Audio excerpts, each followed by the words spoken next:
And that is a major problem along the southern border. It is the cartels who make billions from the human trafficking.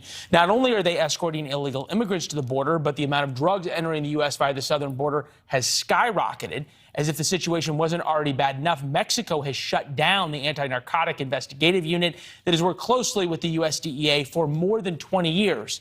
The expected result, more drugs going to the United States, more violence in Mexico. Joining us now on how this will impact the DEA's fight against smuggling, former DEA Acting Administrator Uttam Dhillon. Appreciate you being with us, sir. Thank you.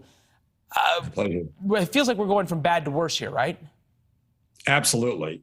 Shutting down the sensitive investigative unit is a disaster for federal law enforcement in Mexico. These vetted units were critical to DEA and other law enforcement to attack drug trafficking in Mexico, where the drug traffickers live. So this is not a good development. Sounds like almost something out of Narcos. Almost, yes. Right now, we are facing an overdose crisis like we've never seen before in this country. Over 100,000 Americans died last year, and we expect those numbers to go up. Fighting the drug traffickers in Mexico, where they live, is critical to aggressively and effectively attacking this problem. And the loss of the SIU will make that all the more difficult. Uttam, I'm glad you brought that up, because the crisis is so much more evident when you hear from the people who are directly being impacted by the drugs that are crossing the border. Those are the people who have lost loved ones. Those are the people who have loved ones, family members, friends who are addicted to things like fentanyl. I spoke with a mom recently in the last couple of weeks. Her son is an addict. She is terrified that she is going to lose him to this crisis and this situation of mass overdoses where a number of people, 3 people die at the same time from the same drug. I want to play a clip for people at home from this mother who is desperate for this to be addressed in a different way, and then we'll talk about the human toll.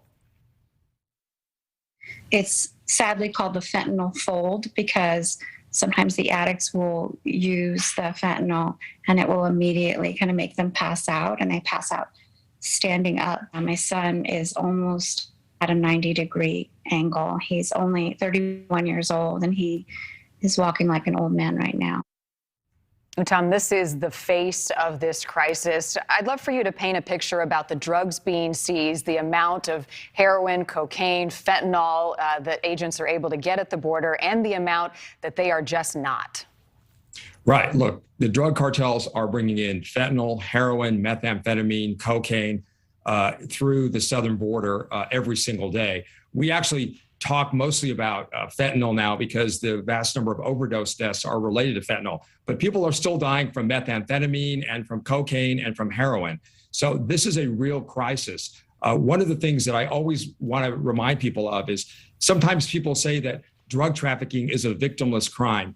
It is absolutely not a victimless crime. We had over 100,000 victims last year who died from drug overdoses, and that does not include the family members and friends left behind. This is devastating to our communities, and the Mexican drug cartels are largely responsible for it. You think about the 12 pounds of fentanyl seized in Nogales, Mexico today. Then you realize that this group in Mexico is being shut down. This is the same group that went after El Chapo. It's one of the very few of the Mexican law enforcement groups that did anything and weren't just in the pockets of the cartel. Add on top of that an overwhelmed Border Patrol that is continuing to do more processing and less patrolling. For every one of these statistics of drugs seized, how much do we figure got through?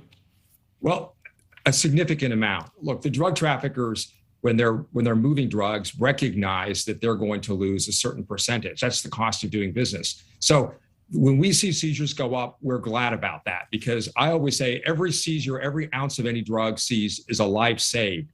But when those numbers go up, it also means that more drugs are likely coming across the border. So when you couple the lack of cooperation now our federal law enforcement has with the Mexican government, with essentially an open border, the border is just not secure.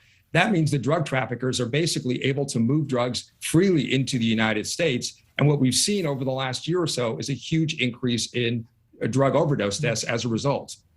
As Leland said, bad to worse. Uttam Dhillon, former DEA acting administrator, we appreciate you giving us some time tonight on this important and dangerous issue. Thank you. Thanks for watching. Click the red subscribe button below so you can get more of NewsNation's fact-driven, unbiased coverage.